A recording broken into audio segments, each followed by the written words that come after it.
Assalamualaikum warahmatullahi wabarakatuh. Kali ini aku datang ke acara Dream Day Ramadan Fest 2023. Pas berangkat, alhamdulillah hujan ya, berkah.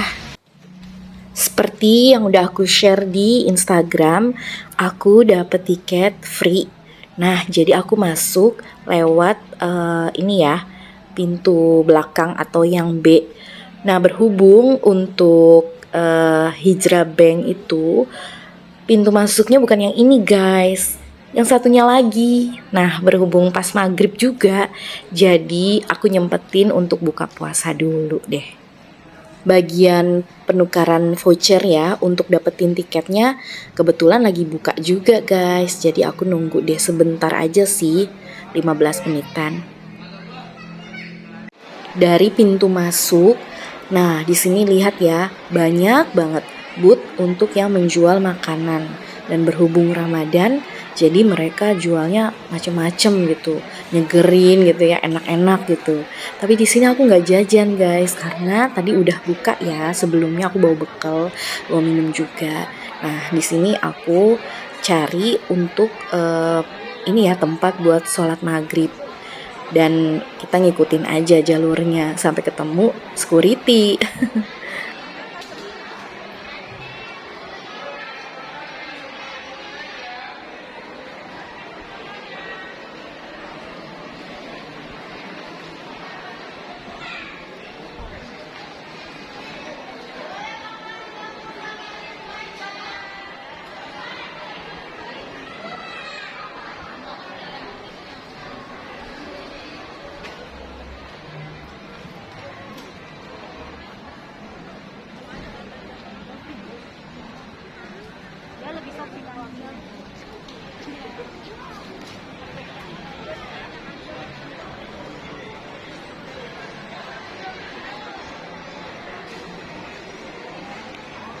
Akhirnya aku ketemu deh sama tulisan masjid.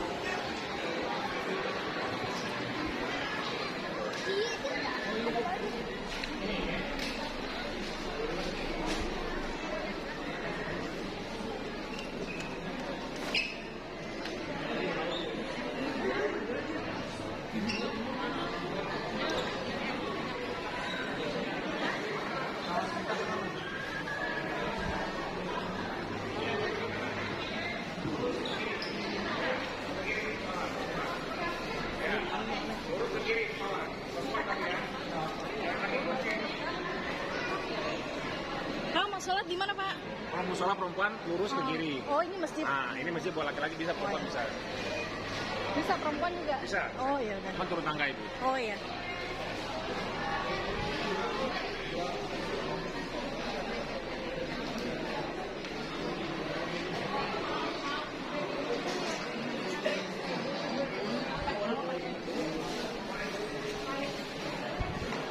Habis sholat maghrib, aku langsung ke TKP, lokasi di mana ada acara talk show ya. Nah, acara inti aku kan ikutan talk show with Prudential Syariah. Berhubung ini lokasinya masih diisi dengan talk show yang lain, jadi aku ikutan aja deh nimbrung. Nah, ini tuh bagus juga guys. Talk show-nya ini with Singapore Tourism Board. Jadi menceritakan ya bagaimana ini ya wisata-wisata yang berada di negara Singapura. Itu bagus juga guys. Nah, mungkin ada yang berminat mau ke sana, bisa dengerin dulu nih atau lihat ya video apa yang bakal tayang. Oke.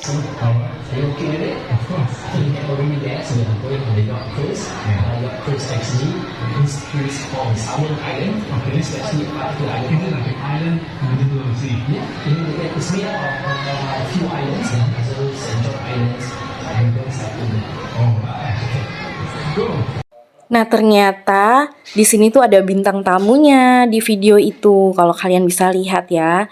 Jadi, salah satu bintang tamu adalah penyanyi muslim yaitu Maher Zain. Keren banget deh bisa ke sana mereka tim Singapurnya itu ngasih fasilitasnya banyak banget.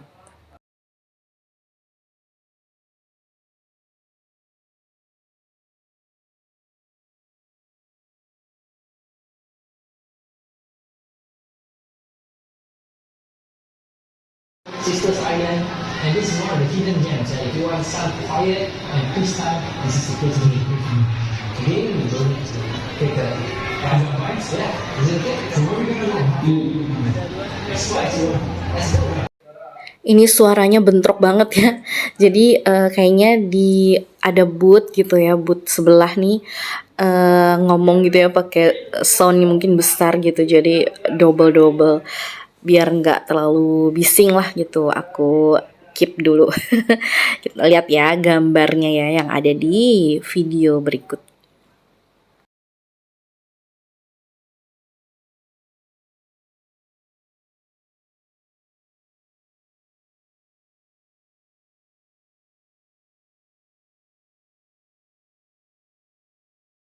Nah, ini acaranya udah mau mulai. Nah, di sini dilihat ya, pojok kiri itu ada MC-nya lagi siap-siap dan kita semua masih nunggu. Di sini kebetulan tadinya aku berdiri, dikasih kursi guys karena ikutan gabung ya. Baik, assalamualaikum warahmatullahi wabarakatuh. Selamat malam semuanya. Aduh, makin malam makin semangat. Hari ini malam apa? Malam minggu. Malam minggu kok nggak ada sebelahannya? Kita malam mingguan bareng aja ya di sini ya. Tentunya masih bertenaga dong, masih semangat dong. Masih dalam event hari ini, event apa? Dream Day Ramadan Fest 2023. Tepuk tangannya dong untuk kita semua. Anak kuliah ini banyak sekali yang masih standby dari pagi-pagi tadi sampai malam hari ini. Kita bakal masih seru-seruan banget ya. Nah, iya, hari ini Kak mungkin mau share-share gak sih? Kak tuh kalau jalan-jalan ke Singapura tuh kemana aja sih Kak? Ke Singapura waktu itu alhamdulillah udah kali. Jadi jalan-jalannya cukup agak lebar kan. Yang pertama kali itu ke Chinatown. Ada yang udah pernah ke Chinatown? Oh belum ya. Udah pernah ke Singapura? Oh belum ya. Kalau kita baik cerita dulu aja sekarang ya. Jangan cerita dulu ya, biar termotivasi gitu ya. Iya. Jadi pertama kali itu aku ke daerah Chinatown, terus kemudian daerah Bugis yang suka misalnya dibawain saudaranya coklat-coklat tuh biasanya di sana ada semuanya. Terus juga ke daerah Merlion Park tentunya. Karena kayaknya kalau nggak foto di sana, kan tadi ada videonya yang pertama kali. Benar. Kayaknya kalau nggak ke sana tuh belum ke Singapura. Iya, Yang penting ada part musiknya, yang penting ini udah ke Singapura. Terus kemudian aku ke Gardens by the Bay. Udah ada yang tahu Gardens by the Bay? Itu yang ada pohon tinggi. Itu kalau misalnya siang dilihatnya bagus banget, malamnya apa lagi? Di situ kan suka ada light show. Jadi super trigger gitu ya. Lebih fixer lagi kan yang dulu. Sama aja kayaknya sih. Sama aja Ya, sama-sama ya. Karena kamu bahagia ya, alhamdulillah ya. Semoga bahagia di luar ya. Amin. Langsung amin. Oke. Nah, tadi berarti jalan-jalannya udah banyak banget ya. Iya. Seperti tadi di video Maher Zain ya. Udah banyak banget yang didatangi sama Maher Zain ya. Mulai dari tadi ke tempat-tempat wisata sampai ke kuliner kayak Pulau Sentosa. Udah pernah belum Pak sana? Nah, kalau ke Pulau Sentosa sayangnya 2 kali sana belum pernah. Tapi maksudnya belum pernah adalah belum pernah mengunjungi semuanya. Pulau Sentosa itu kan gede banget ya. Jadi kalau misalnya waktu itu pertama kali aku kunjung adalah ke Universal Studio-nya kan di sana. Nah untuk ke Universal Studio itu aku kan naiknya MRT. MRT-nya tuh kalau misalnya waktu itu kita naik dari Vivo City, kemudian naik Sentosa Express. Nah ketika jadi Sentosa Express itu kayak MRT tapi di atas gitu kan, bukan yang di underpass gitu. Emang di atas ya. Emang di atas. Ya. Nah dari situ menuju Universal Studio itu kita ngeliat Pulau Sentosa yang luas banget, mulai dari tadi pelabuhannya, kemudian kita lihat tadi ada warnanya ada Sky Village juga, terus kemudian ada parknya ya, tamannya untuk bisa kita bersepeda, dan kemudian ada banyak sekali lautan-lautan dan berbagai macam pelabuhan yang begitu luas di sana, sehingga akhirnya sampailah ke Universal Studio. Jadi kita sebelum sampai Universal Studio tuh memang sudah ada jalan-jalan dulu di sana. Gitu. Jadi aku baru yang titik poin yang aku benar-benar masuk di Universal Studio-nya. Oke, itu kayak udah jadi harus yang utama ya, Yang utama. sama kayak Merlion Park ya. Betul. 40 aktivitas. Kalau pengen tahu lebih lanjut, kemudian gak usah ngayal-ngayal terus deh. Yuk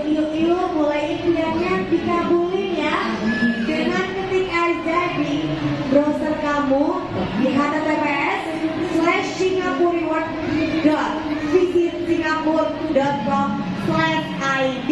Coba difoto dulu biar bisa sampai rumah langsung ya sambil baca doa Allahumma sholli ala sayyidina Muhammad ya. Kesempatan di sana. Amin ya. Coba fotonya serius banget. Aku senang deh antusiasmenya. Barangkali kamu bisa jadi satu dari 40 orang, bukan ya?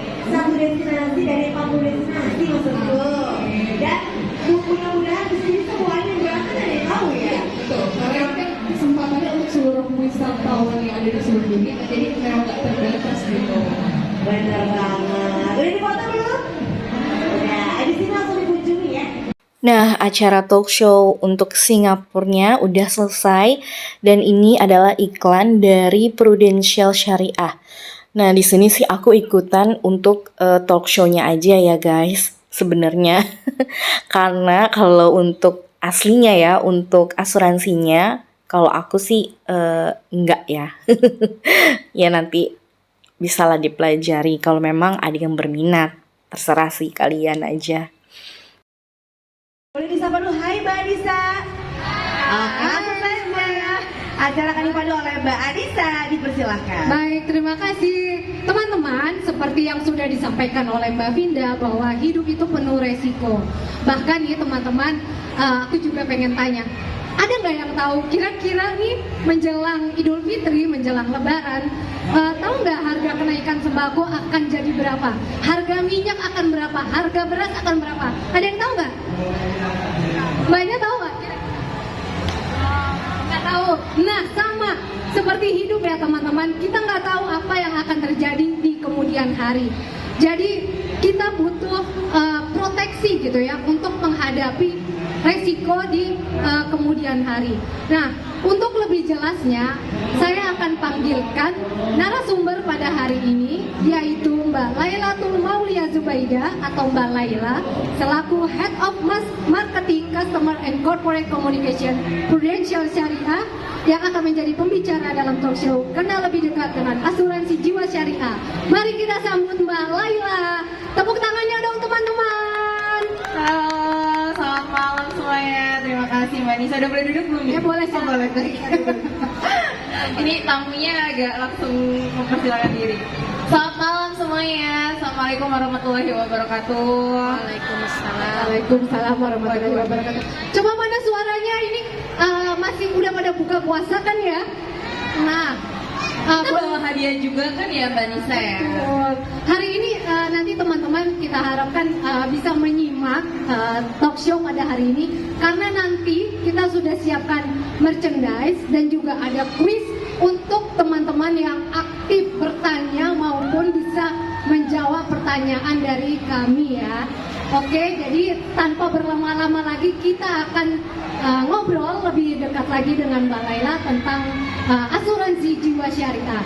Oke Mbak Laila, tanpa berlama-lama lagi nih kita mau langsung ya talk show-nya. Silakan. Nah, seperti yang sudah tadi Kursinya agak goyang-goyang, saya agak bingung kan harus gimana. boleh diatur dulu ya. Oke, boleh, baik, kayak gini aja Oke. deh. Oke Mbak Laila, seperti yang tadi sudah aku jelaskan ya, bahwa hidup itu penuh dengan pilihan dan resiko. Betul, Mbak Nisa. Seperti apa sih resiko-resiko dalam hidup yang dapat berdampak mungkin ya secara finansial, dan mungkin bagaimana sih seseorang biasanya menghadapi resiko itu, gimana sih respon mereka terhadap resiko itu? Boleh dijelaskan Mbak Laila? Thank you Mbak Nisa. Jadi sebenarnya konsep resiko ini tuh sendiri itu sesuatu yang sangat asing ya buat kita. Kayak kalau kita ngomongin tentang resiko itu sesuatu yang tabu, sesuatu yang kayak aduh nggak usah dipikirin deh, yang belum kejadian nanti malah kejadian. Ya nggak sih, kita tuh seringnya dididiknya dari kita masih kecil itu kalau kita punya uang ya kita tabung, ya nggak sih? Jadi kalau punya uang ya ditabung, itu aja. Pokoknya jarang sekali atau malah tidak pernah kita dikenalkan dengan konsep manajemen resiko. Padahal tadi Mbak Nisa sudah sebutkan ya, hidup ini tuh selalu penuh resiko, ya nggak sih?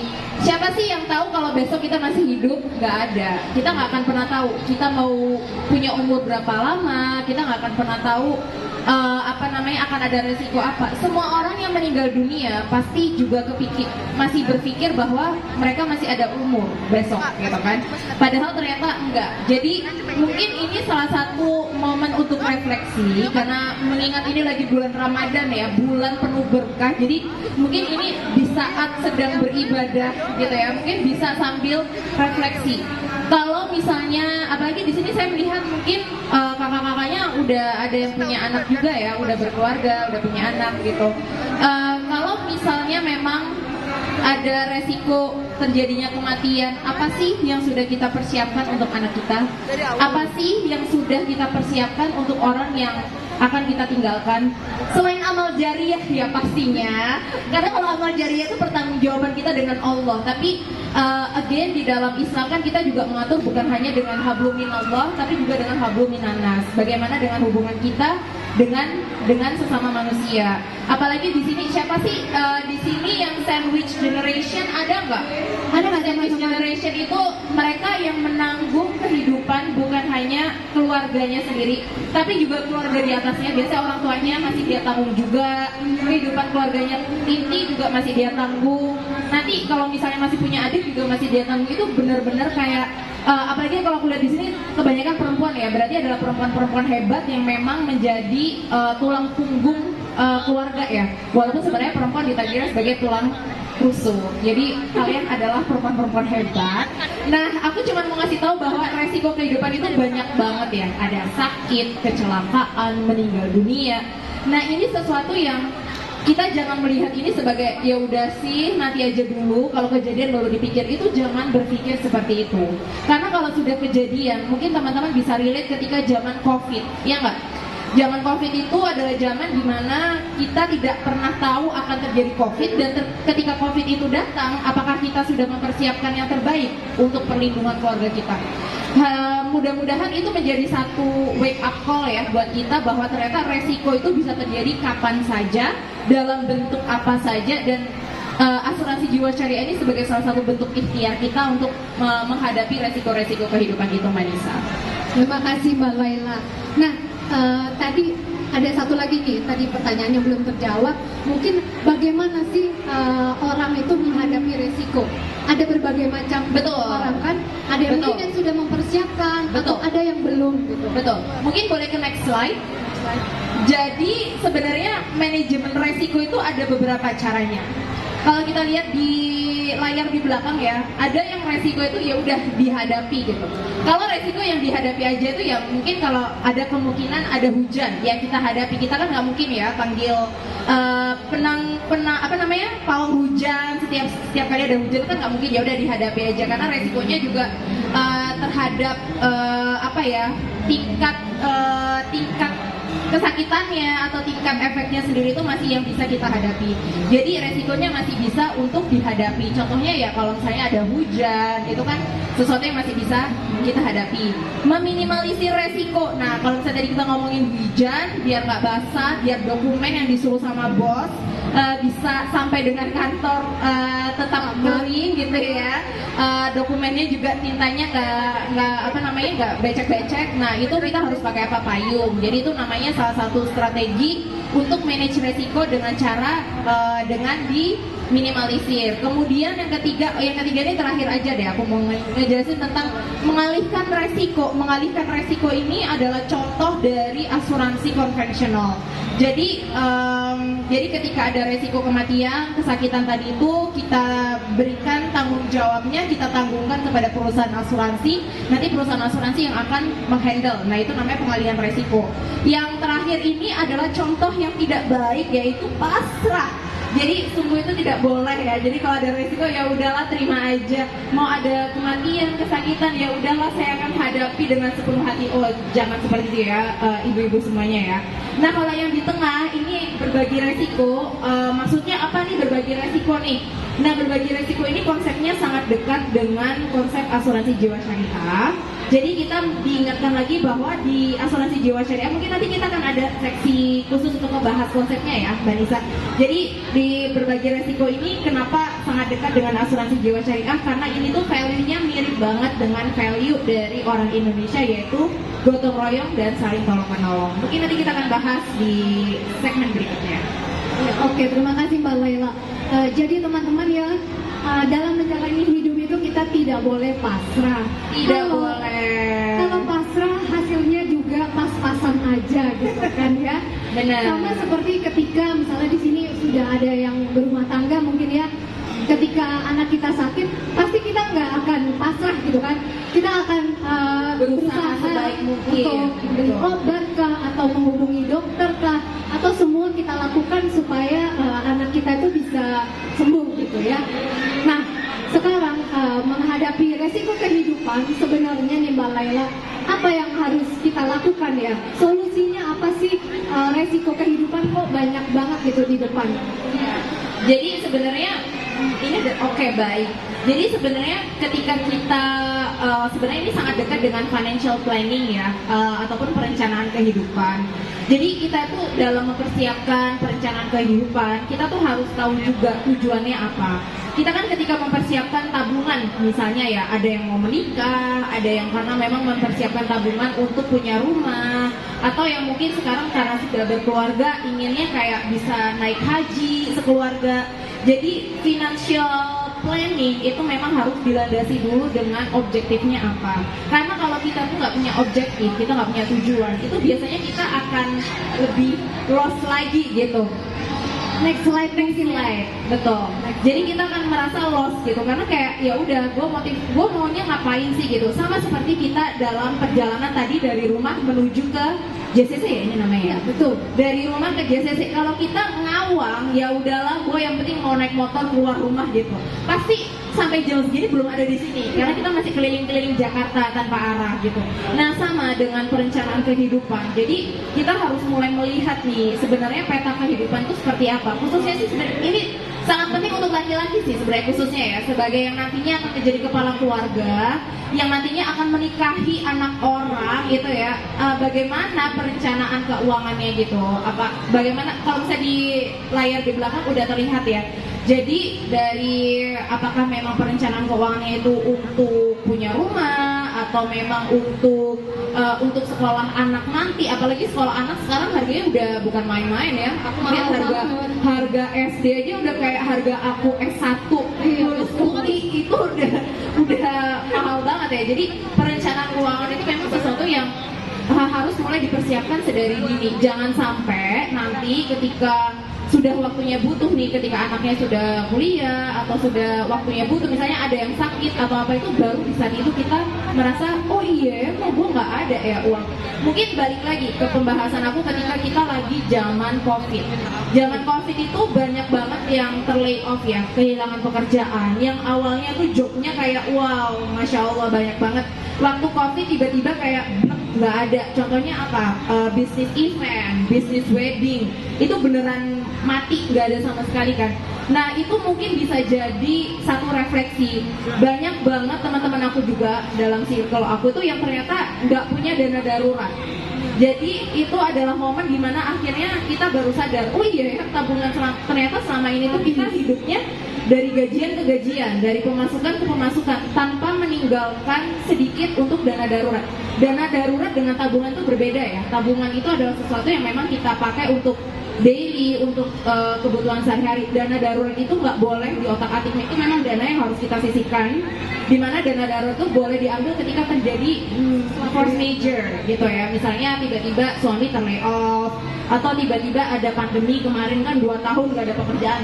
Disitulah peran dana darurat itu berperan gitu. Jadi dana darurat bukan yang kayak aduh ada jackpot kok bajunya lucu, darurat jadi pengen belanja, nggak gitu konsepnya ya. Aduh make upnya, lipstiknya lucu, darurat, nggak gitu. Jadi daruratnya tuh memang ketika terjadi satu situasi di mana kita memang membutuhkan dana tambahan gitu sih Manisa. Itu darurat untuk belanja kayaknya. Iya, gawat sih kalau di sini. Jadi sedikit menambahkan juga ketika kita berbicara tentang mempersiapkan ya, tentang mempersiapkan dana darurat ini, itu satu financial planning quotes yang saya suka banget itu ada deh, aku pernah baca. Financial planning itu adalah tidak menganggap orang tua kita sebagai dana darurat, tidak menganggap anak kita sebagai dana pensiun, dan tidak menganggap teman kita sebagai pay later. Nah, langsung relate. Siapa di sini yang suka Jadi pay later? financial independent itu harus dimulai dengan kita harus mampu untuk membiayai lifestyle kita sendiri, kehidupan kita sendiri, kebutuhan dari sehari-hari kita sendiri gitu. Oke, betul. Jadi salah satu solusinya itu tadi ya, dengan dana darurat maupun dengan proteksi. Betul. Tapi di sini kita mau lihat nih di piramida keuangan. Mbak Laila, boleh dijelaskan nggak? Asuransi itu sebenarnya kalau kita lagi merencanakan finansial, dia itu ada di bagian mana? Di bagian atas, tengah, bawah. Nah, Oke. mungkin biar teman-teman di sini lebih terupdate kembali. Thank you Mbak Nisa. Mungkin mau pertanyaan dulu deh, ada nggak yang pernah melihat piramida keuangan ini sebelumnya? Siapa? Ada. Kita di sini sistemnya bagi-bagi hadiahnya bukan hanya menunggu kuis ya. Oh Mbak iya, Nisa. boleh. Benar. Yang berani aktif berbicara, kita akan memberikan apresiasi. Yang punya hasrat ingin tampil, coba boleh angkat tangan. Oke, siapa yang sudah pernah melihat piramida keuangan ini sebelumnya? Nah. Oke, silakan Mbaknya, coba namanya siapa? Ini siapa Mbak? Zakia. Oke. Namanya Mbak Zakia. Oke. Sudah Zakia. pernah melihat piramida ini sebelumnya? Boleh jelaskan sedikit nggak apa beda yang paling bawah, tengah, dan yang atas? Nggak boleh lihat dong Mbak. Iya, lihat saya. Tatap mata saya. Iya, gitu Mbak Zakia.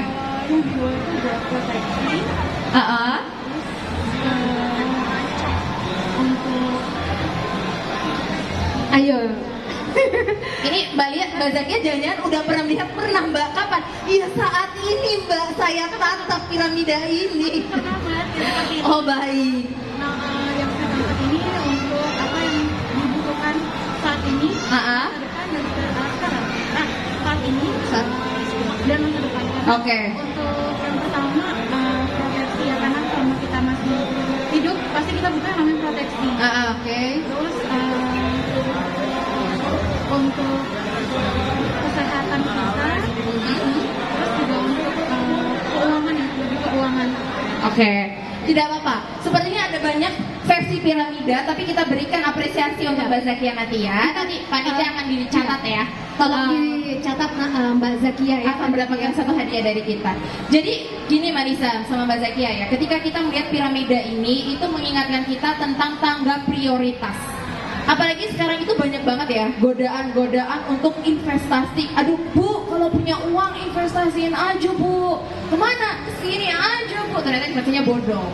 Karena sebenarnya di tangga piramida ini itu salah satu tangga yang sangat krusial ketika kita berbicara tentang financial planning. Kenapa? Sebelum kita berbicara tentang investasi, which is wealth accumulation atau yang ada di piramida bagian tengah, kita harus punya fondasinya dulu.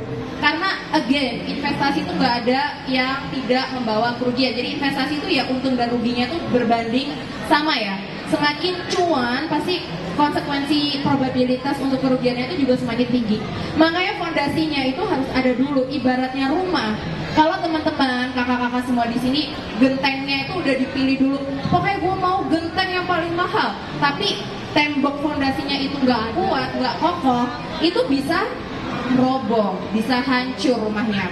Apalagi kakak-kakak di sini adalah saya melihat sih ini ya, kayaknya sih tabungannya itu udah wangi-wangi 3 digit gitu ya. 550.000 gitu. Amin gitu dong. Amin, claim that energy gitu ya. Jadi ini merupakan satu pengingat juga ya, bahwa sebelum kita berbicara tentang investasi, bawahnya itu dibenerin dulu. Yang pertama adalah cash flow. Bagaimana uang tuh berputar setiap bulannya. Dan ini memang setiap rumah tangga itu pasti akan berbeda, ya kan? Karena suaminya beda, Bu, mohon maaf ya. Kalau sama kok jadi, wow, apakah ada istri berikutnya di sini gitu ya? Jadi karena memang kebutuhan dari setiap rumah tangga itu berbeda, suaminya juga penghasilannya berbeda, mungkin ibu juga punya penghasilan sendiri berbeda. That's why ketika kita berbicara nanti tentang asuransi jiwa syariah itu, kebutuhan setiap individu, setiap keluarga itu akan sangat berbeda, dan itu menjadi sangat penting. Kenapa? Karena memang kebutuhan itu yang akan menjadi penentu teman-teman ini butuhnya produk yang seperti apa. Jangan kayak ikut-ikutan, FOMO. Lu ikutan apa sih gitu? Gue mau dong gitu kan. Boncos dong nanti. Boncos. Asuransi apa sih lo yang ikutin? Jangan. Jadi memang harus sesuai dengan kebutuhan masing-masing. Jadi di bagian paling bawah setelah cash flow, teman-teman sudah tahu ya aturan cash flow bulanannya itu seperti apa. Antara rasio hutang dan rasio pendapatan itu masih sehat. Jangan besar pasak daripada tiang. Jangan sampai tutup utang dengan utang yang lainnya. Nah itu sampai cash flow-nya sudah sehat, baru kita berbicara lagi tentang dana darurat. Dana darurat ini dihitungnya biasanya rasionya beda-beda. Minimal adalah 6 kali pengeluaran loh ya, bukan pemasukan. 6 kali pengeluaran, jadi biasanya 6 bulan pengeluaran.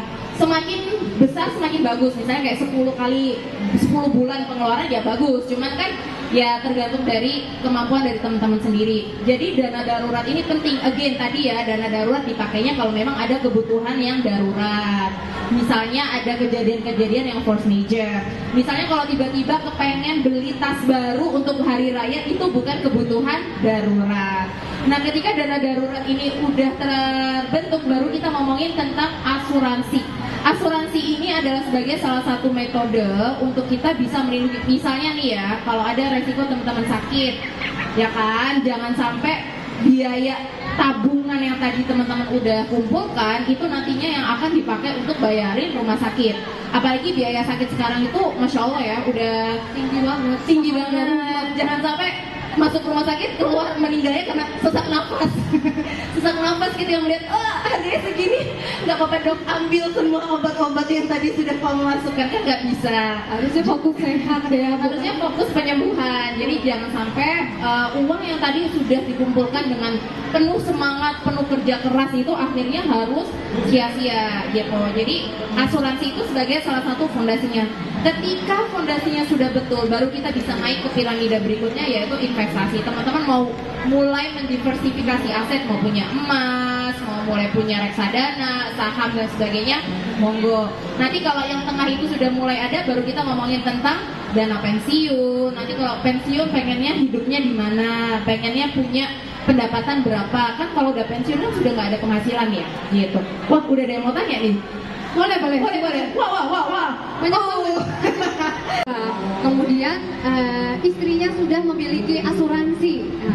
Lalu sebaiknya suaminya ini gimana? Baik. Apakah harus punya asuransi? Terus kemudian berapa persen sih pendapatan yang harus diberikan kepada istri idealnya gitu dari suami? Oke. Agak berat ini. Menarik. Sebenarnya pertanyaannya, alhamdulillah Mbak Wina duitnya banyak. Tepuk tangan dulu buat Mbak Wina. Suami istri kerja, alhamdulillah. Bentar lagi kita shopping bareng ya Mbak Wina ya. Akhirnya dapat barengan. Jadi kalau misalnya rasio berapa suami dan istri, maksudnya untuk dalam pengaturan ya, itu sebenarnya tidak ada patokan khusus. Tetapi dikembalikan lagi, antara Mbak Wina dengan suami harus punya satu transparansi. Karena ketika sudah dalam sebuah hubungan rumah tangga, uang itu menjadi satu hal yang sangat ini sebenarnya sangat sensitif, betul. Jadi ketika berbicara uang itu bisa juga berbicara tentang hubungan rumah tangga. Jangan sampai ada hal-hal yang menjadi ini ya, men-trigger ke hal yang negatif. Tapi kalau dibilang rasionya harus seberapa, itu sebenarnya kembali lagi ke keluarga masing-masing, ke kebutuhan masing-masing. Tapi kalau misalnya ingin berbicara, kita tuh punya fasilitas Manisa kan, melihat produk asuransi itu banyak banget dan pusing ya. Apalagi tadi kan udah dibilang kalau setiap orang tuh akan punya kebutuhannya masing-masing. Jadi Mbak Wina boleh aja langsung punya Instagram gak? Langsung aja kirim message ke Instagramnya Prudential Syariah Indonesia, Prudential Syariah Indonesia. Dan itu langsung aja kirim pesan, follow dulu jangan lupa ya. Habis di follow kirim pesan, Min, aku mau dong dicariin produk asuransi sesuai dengan kebutuhan aku. Nanti akan kita kirimkan tenaga ahli yang profesional secara gratis, akan memberikan konsultasi untuk Mbak Wina. Jadi akan dilihat nih, oh Mbak Wina memang sudah punya asuransi ABCDE. Kemudian istrinya sudah memiliki asuransi. Lalu sebaiknya suaminya ini gimana? Oh, baik. Apakah harus punya asuransi? Terus kemudian berapa persen sih pendapatan yang harus diberikan kepada istri idealnya gitu dari suami? Oke. Agak berat ini. Menarik. Sebenarnya pertanyaannya, alhamdulillah Mbak Wina duitnya banyak. Tepuk tangan dulu buat Mbak Wina. Suami istri kerja, alhamdulillah. Bentar lagi kita shopping bareng ya Mbak Wina ya. Akhirnya dapat barengan. Jadi kalau misalnya rasio berapa suami dan istri, maksudnya untuk dalam pengaturan ya, itu sebenarnya tidak ada patokan khusus. Tetapi dikembalikan lagi antara Mbak Wina dengan suami harus punya satu transparansi. Karena ketika sudah dalam sebuah hubungan rumah tangga, uang itu menjadi satu hal yang sangat ini sebenarnya sangat sensitif, betul. Jadi ketika berbicara uang itu bisa juga berbicara tentang hubungan rumah tangga. Setelah selesai ikutan talk show-nya, ya udah, aku akhirnya ke booth Viva Kosmetik untuk ngedapetin salah satu produk yang free, guys. Nah, di sini tuh cuma update story aja, terus nge-tag ke akunnya Viva. Dapet satu produk, kan lumayan ya. Oke, makasih buat kalian yang udah nonton video aku kali ini. Tunggu video-video selanjutnya. Wassalamualaikum warahmatullahi wabarakatuh.